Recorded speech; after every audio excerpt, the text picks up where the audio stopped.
여러분 반갑습니다. 손영식 목사의 성경 강해. 오늘 주제의 말씀은 임박한 재림. 임박한 재림. 이때에 성도들이 어떻게 살아야 되느냐 하는 사명에 대해서 말씀을 나누기를 원합니다. 역사의 흐름을 보면서 가지는 두 가지 견해가 있습니다. 하나는 윤회설입니다. 윤회설은 역사는 돌고 계속 돌아간다. 그런 말씀입니다. 근데 우리 기독교 신앙은 직선설입니다. 직선설은 시작이 있고 진행이 있고 끝이 있다. 창조하시고 역사를 진행하시고 그리고 재림하시고 재림 후에는 심판이 있고 그리고 하나님의 세계에서 영원한 영생으로 이어져 간다. 이 직선설입니다. 우리 기독교 신앙의 특징은 바로 직선설입니다. 그런데 지금 그 직선설에서 역사의 흐름을 보면은 지금이 어떤 시대냐? 끝부분에 와 있다라고 볼 수가 있습니다. 무슨 말이냐? 주님이 재림하실 때가 아주 가까웠다 하는 그 말입니다. 그러므로 재림의 주님을 맞이할 준비를 하고 사명을 감당하는 자로 살아야 된다 하는 도전을 같이 나누기를 원하는 것입니다. 성경의 모든 진행과 사건들은 종말과 연결되어 있습니다. 예수님의 재림으로 종말이 이루어지고 성도들의 몸은 부활하고 천년왕국 새하늘과 새 땅에서 영원한 영생의 삶으로 이어져가는 것이 성경의 흐름입니다.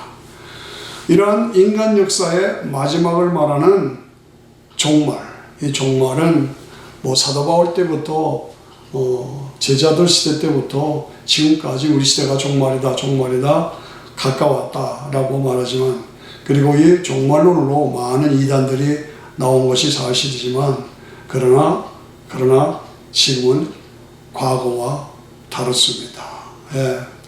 종말은 하나님 외에는 아무도 알지 못하고 아무도 말할 수 없다고 하는 것이 주의점으로 우리가 가져야 할 자세입니다. 그러나 우리가 살다 보면 여름철에 특별히 대낮에 갑자기 날이 깜깜해지고 바람이 불고 먹구름이 끓면 소낙비가 내리겠다 하는 것을 우리가 징조로 알 수 있죠. 마찬가지로 이 시대를 보면서 이 시대가 점점 재림이 가까운 시대로 지금 급속도로 변하고 있다 하는 것을 우리가 알면서 재림의 종말신앙을 우리가 바르게 가져야 할 줄로 믿습니다. 다른 때에 이런 일이 없었기 때문에 저는 과거에 이런 일이 없었습니다 라는 말로 한 10가지 정도로 풀이해 보겠습니다. 왜 주님의 재림이 가까웠는가? 첫째, 이스라엘의 회복이 종말의 가장 큰 사인입니다. 이때로부터 종말의 시대로 들어가지 않느냐 그겁니다. 들어간다 하는 그 말입니다. 이스라엘이 독립한 것이 뭡니까? 1948년 5월 14일입니다. 실제로 여기서부터 종말 무대가 시작된다고 보아야 되지 않겠느냐 하는 얘기입니다. 에스겔서 37장 21절에 보면 그들에게 말하기를 주 여호와의 말씀에 내가 이스라엘 자손을 그 간바 열국에서 취하여 사면에서 모아서 고토로 돌아가게 하고, 여러분 우리가 잘 알다시피 이스라엘 유대민족이 예수님을 잡아 죽인 죄로 AD 70년에 티도 장군에 의해서 로마군에 정복당하고 싹 파괴되고 그리고 세계로 다 강제로 흩어져 놨죠. 그래서 지난 2000년 동안 유대인들이 세계 각처에 흩어져 있었습니다. 그러다가 2차 대전이 나고 히틀러가 유대인들 600만 명을 학살하고 종전한 후에 세계 지도자들이 보니까 이건 너무너무 끔찍한 상황이거든요. 이건 있을 수 없다. 그래서 거기서 합의한 것이 이스라엘을 세우고 온 유대인들은 고토로 돌아가라 라는 명령이 나온 겁니다. 사실 보면 히틀러가 유대인들을 학살했지만 히틀러에 의해서 이스라엘 나라가 세워졌다고 해도 과언이 아닙니다. 그래서 고토로 돌아와. 고토가 어디입니까? 팔레스타인 땅, 가나안 땅, 이스라엘 땅으로 돌아와서 그 땅 모든 산에서 그들로 한 나라가 이루어서, 에스겔 37장의 얘기입니다. 한 나라를 이루어서, 무슨 얘기입니까? 이스라엘과 유대 두 나라로 갈려져 있었잖아요. 그런데 이제는 한 나라가 됐습니다. 지금 이스라엘이 한 나라가 돼서 아주 견고하게 큰 나라가 됐죠. 힘 있는 나라가 됐죠. 한 임금이 모두 다스리게 하리니 결국은 이스라엘 백성들도 종말에서 아니라 나 예수 믿고 그리고 예수님을 메시아로 인정하는 때가 온다 그 말이죠. 그들이 다시는 두 민족이 되지 않으며 두 나라로 나누이지 아니할 것이다. 이런 말씀을 보아서 종말에 임박한 재림의 제일 첫째 사인은 이스라엘 나라의 회복을 우리가 들 수가 있습니다. 두 번째, 핵무기가 나오기 이전과 이유가 다릅니다. 예, 핵무기는 뭡니까? 불심판입니다. 그런데 첫째 심판이 뭡니까? 노아홍수죠. 노아홍수는 물심판입니다. 두 번째 심판은 불심판입니다. 지금 핵무기는 결국은 불입니다. 이게 인간이 만든 핵무기냐, 하나님께서 특별한 불로 내리시느냐, 여러 가지로 얘기할 수 있지만은 하여간 불이 마지막 때에 심판의 도구로 쓰임받는 것 같다라고 생각할 때 우리가 이것을 소홀히 볼 수가 없는 현상이 오늘의 현상이고, 특별히 우리 한국에서는 지금 북한에서 핵무기를 가졌다는 것이 우리한테는 큰 어려움이 되죠. 예. 그래서 핵무기는 불심판을 말한다. 세 번째, 인터넷 시대가 오기 이전과 이후가 다르다. 지금 인터넷 시대입니다. 다 아시죠? 인터넷으로 뭐합니까? 세계가 하나가 됐습니다. 저 아프리카 구석에, 저 남아메리카 구석에서 일어난 일도 금방 다 알려집니다. 그래서 온 세계가 하나가 됩니다. 이것은 무슨 현상입니까? 바벨탑을 쌓는 것입니다. 바벨탑을 써서 뭘 하는 겁니까? 하나님을 대적하는 것입니다. 바벨탑을 쌓고 흩어져 살아야 할 사람들이 하나가 돼가지고 하나님을 대적하니까 하나님이 행동화하지 않을 수 없으시죠. 그래서 내려오셨죠. 그래서 다 흩어놓으셨죠. 예. 그래서 오늘 우리가 영어 배우라고 애를 쓰고 각국 나라마다 다 다른 말을 쓰고 이것이 다 바벨탑에서 나온 얘기죠. 예. 그래서 바벨탑을 쌓아서 하나님을 대적하는 이 시대가 과거에 이런 시대가 없었습니다. 이것이 전부 요 50년대 이후에 일어나는 일들이죠. 네 번째는 지식이 더해지고 왕래가 빨라지리라 그랬습니다. 역사상 지금처럼 지식이 더해지고 왕래가 빨라질 때는 없습니다. 우리가 비행기 타면은 한국에 14시간, 12시간, 6시간 가죠? 얼마나 빠릅니까? 예, 빠릅니다. 자동차가 얼마나 좋고 빨리 달립니까? 예, 과거에 이런 시대가 없었어요. 우리가 컴퓨터 꾹 누르고 SNS 꾹 누르고 핸드폰 누르면 세계 모든 지식이 다 한꺼번에 다 나옵니다. 이 전화 하나가 백과사전입니다. 이런 시대가 지금 우리가 살고 있는 시대예요.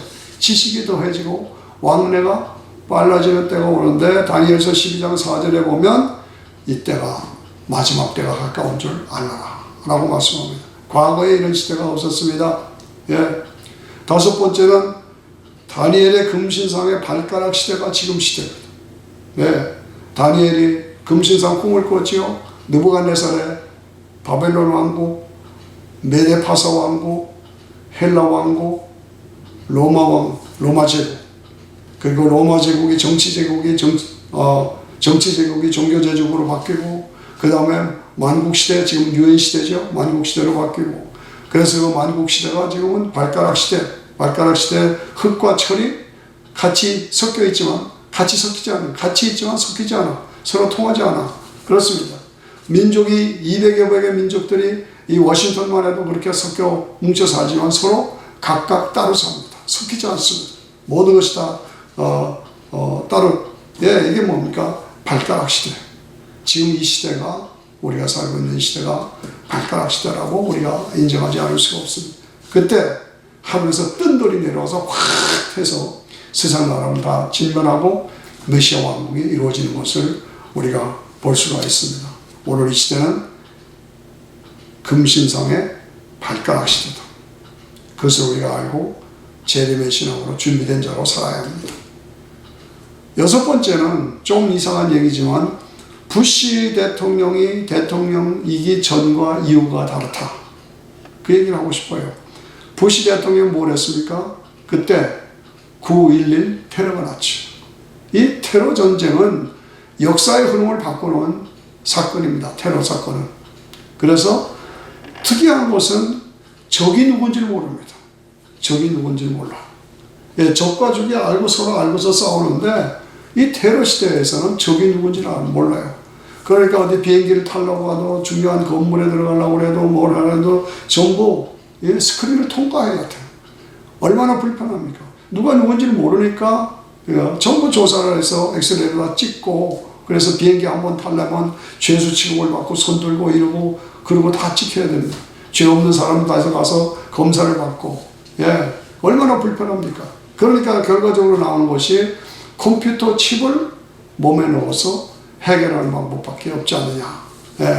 그래서 컴퓨터 칩을 넣어야 하는 것은 상황적으로 필요한 때가 되었습니다. 너무너무 불편하니까. 그리고 기술적으로 가능한 때가 지금입니다. 그래서 애플 이미 컴퓨터 칩이 군인들에게나 치매 환자들에게나 또 중병 환자들에게나 또 애완동물에게나 다 들어가 있죠. 애플사에서는 2027년까지 모든 인간의 몸에다가 컴퓨터 칩을 넣겠다고 공언했습니다. 자, 이런 것을 보면서 이게 점점 계시록 13장의 시대로 666 시대로 가고 있는가? 그러면 그 컴퓨터 칩이 짐승의 표인가? 아닌가? 아직은 모릅니다. 짐승의 표다라고 말할 수는 없습니다. 그러나 그 가능성은 우리가 어느 정도 예측할 수가 있는 시대가 지금 시대입니다. 이것이 뭐가 테러 전쟁, 부시 대통령 이전과 이후가 다르다. 저는 그렇게 준비된 마음으로 우리가 도전해야 한다라고 말씀을 드린 것입니다. 오바마 대통령이 되기 이전과 이후가 다르다. 오바마 대통령이 뭘 했습니까? 이 미국의 이 기독교 정신으로 세워진 청교도 신앙으로 세워진 이 미국의 동성연애를 합법화시킨 사람이 오바마입니다. 이건 말이 되지 않은 겁니다. 동성연애는 소돔 고모라가 멸망한 그 이유가 바로 동성연애입니다.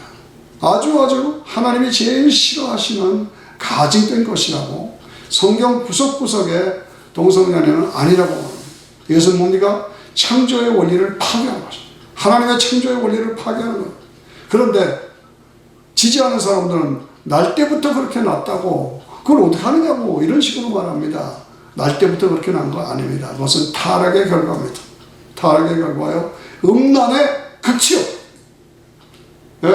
그러므로 유황불 심판을 받아야 하는 때, 너 소돔 고모라처럼 유황불 심판을 받아야 할 때가 가까워오지 않았냐. 우리가 그것을 바라보면서 안타까운 마음입니다.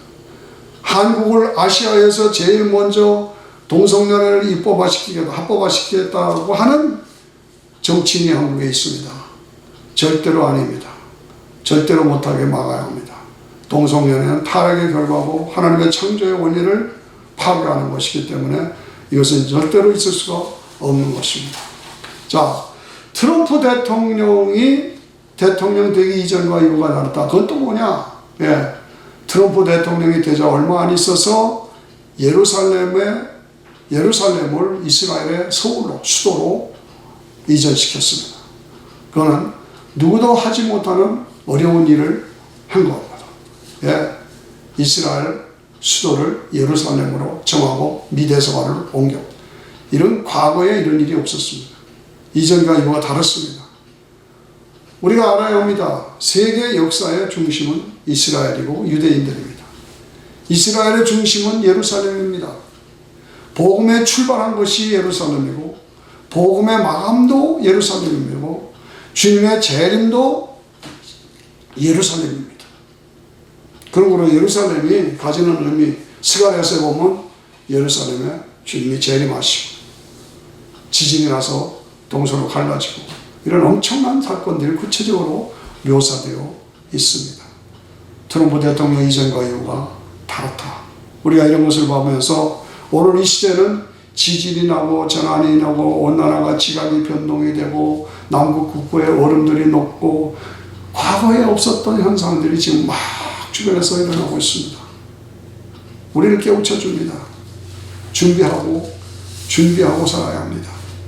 계시록 17장에 보면 음녀가 많은 물 위에 앉았다고 했습니다. 복음이 혼합됩니다. 복음이 변질됩니다. 복음이 탈색됩니다. 복음이 탈선합니다. 그리고 복음이 다른 종교와 혼합됩니다. 자유주의가 일어납니다. 아닙니다. 오직 예수, 오직 말씀, 오직 은혜로 구원받는 이 오직의 신앙이 다 파괴돼서 세상과 야합하고 세상에 흡수당하고 이것이 예수님 하신 말씀대로 말세에 믿는 자를 보겠느냐라고 한다. 복음은 땅끝까지 전파되는데 말세에 믿는 자를 보겠느냐. 오늘 이 시대가 바로 그 시대입니다. 우리는 이런 시대를 맞이하면서 우리가 무엇을 어떻게 해야 되느냐, 우리에게 주어진 사명이 무엇이냐, 우리는 잠시 하나님이 가지신 성품을 다시 한번 확인했습니다. 첫째가 하나님은 협상이 가능하신 분입니다. 무슨 그런 말을 하냐? 그렇습니다. 소돔 고모라가 멸망되는 것을 보고 아브라함이 중보기도 하지요. 그래서 50명에서 45명, 40명, 35명으로 다 협상하시고, 하나님은 협상이 가능하신 분입니다. 중보기도로 우리도 그렇게 해요. 하나님은 후회하시는 분입니다. 하나님이 절대자이신데 무슨 후회가 가능하냐? 노아 홍수로 인간을 다 진멸하신 후에 내가 다시는 이렇게 하지 않겠다라고 무지개를 쌓여 두셨어요. 후회하신 겁니다. 하나님은 우리와 같은 인격을 가지신 분이에요. 후회하시는 하나님. 하나님은 뜻을 돌이키시는 분이십니다. 금송아지로 하나님을 대적하고 했을 때 다 진멸하고 모세 네 후손으로 새 백성을 만들겠다 했더니 하나님 안 됩니다. 그거 안 됩니다. 라고 모세가 하나님 앞에 간구했을 때 뭐라고 그랬어? 뜻을 돌이키사. 하나님은 뜻을 돌이키시는 하나님이십니다. 하나님은 하루를 천년같이 천년을 하루같이 기다리시는 분이에요. 그리고 우리가 기도하면 바꾸어 주십니다. 이 재림의 시간, 이 마지막 심판의 때가 겨울이 되지 않게 기도하라. 안식일이 되지 않게 기도하라. 무슨 얘기입니까? 바꿔주시겠다는 얘기입니다. 이 임박한 때를 살고 있는 오늘 우리 성도들이 바로 이 역할을, 아브라함의 역할, 모세의 역할을 우리가 해서 하나님의 뜻을 바꾸시고 기다려주시고 후회하시고 이런 모든 것을 활용해서 하나님 조금만 기다려주세요. 조금만 참아주세요. 한 사람이라도 더 구원받게 해주세요. 그겁니다. 한 사람이 살면 세상이 삽니다. 한 사람이 기도하면 하나님이 기다려 주십니다. 내가 기도하며 세상을 살리는 그 사람이 우리가 되어야 합니다. 내가 그 사람이 되어야 합니다.